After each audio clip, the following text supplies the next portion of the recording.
Hello friends, नमस्ते। तो हम करते हैं बद्ध पद्मासना। बद्ध पद्मासना एक पारंपरिक योगासन है जिसमें शरीर पद्मासन यानी लोटस पोज में बैठकर हाथों को पीठ के पीछे ले जाकर पैरों के अंगूठों को पकड़ा जाता है।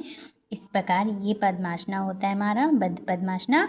और बद्ध का अर्थ होता है बंधा हुआ और पद का अर्थ होता है कमल। इस प्रकार ये बद्ध पद्मासन बनता है हमारा।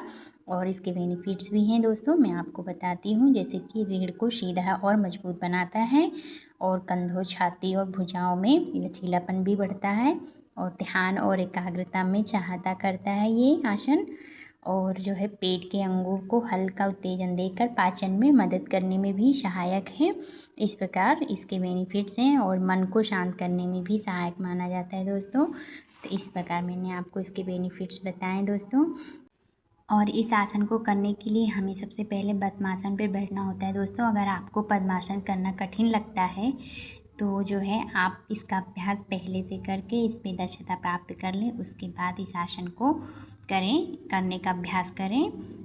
और जो है इसको हमें जब भी करना है तो ध्यान देकर ही करना है और ये सरल और प्रभावी आसन है। तो चलिए आइए हम शुरू करते हैं। सबसे पहले हम पद्मासन लगा रहे हैं। यहाँ पर आप जो है पद्मासन में बैठें। इस तरह से हम पद्मासन पर बैठ गए हैं और जो है अब हम अपने हाथों को जो है पीछे की ओर ले जाएंगे। हम यहाँ पर अपने बाएं हाथ से बायां पैर पकड़ेंगे और दाएं हाथ से दायां पैर इस तरह से हम पकड़ेंगे, पीछे से पकड़ेंगे। आगे से हम आपको बता रहे हैं, अब हम पीछे से पकड़ रहे हैं। इसी तरह जो है सबसे पहले हमारे दोनों हाथ हैंड्स अप होंगे। अब हम जो है अपने बाएं हाथ को ले जाकर पीछे से अपने बाएं पैर को पकड़ रही हूँ। इस तरह से मैं यहाँ पर अपने बाएं हाथ से बाएं पैर के अंगूठे को पकड़ा और अब हम दाएं हाथ से दायां पैर के अंगूठे को पकड़ रही हूँ। इस तरह से हमें जो है यहाँ पर इस आसन को करना होता है। सामान्य सांस लेते हुए हमें इस आसन को करना रहता है। श्वास हमारा सामान्य रहेगा।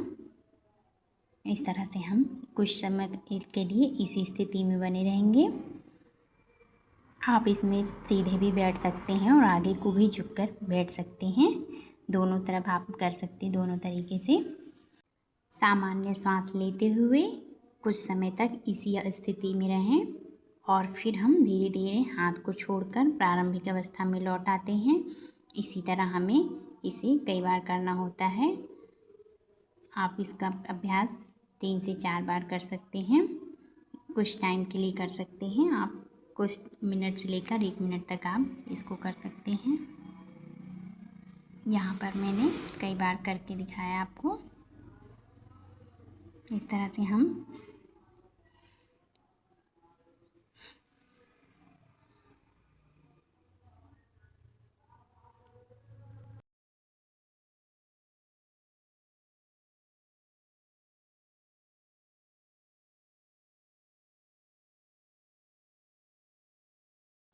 यहाँ पर हमें आराम से धीरे से पकड़ने की कोशिश करना है हाथों को। ज़बरदस्ती हाथ नहीं खींचना है। हम आराम से इसी तरह झुकते हैं तो हमारा हाथ वहाँ तक पहुँच जाता है, ठम तक, और हम आराम से अपने ठम को पकड़ लेते हैं। इस प्रकार हमें पकड़ना होता है। हम सीधे भी हो सकते हैं और आगे की ओर झुककर भी इस आसन को कर सकते हैं।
तो दोस्तों मैंने आपको यहाँ पर कई बार करके दिखाया है। ध्यान दें, घुटने कूल हो या कंधों की चोट होने पर आप ध्यान से करेंगे। यदि पद्मासन में बैठने में कठिनाई लगे तो आप पहले से इसका अभ्यास कर लें और दर्द होने पर आप आसन को ज़बरदस्ती ना करें, छोड़ दें। गंभीर जोड़ों की समस्या होने पर डॉक्टर की सलाह से करें दोस्तों। Thanks for watching. नमस्ते।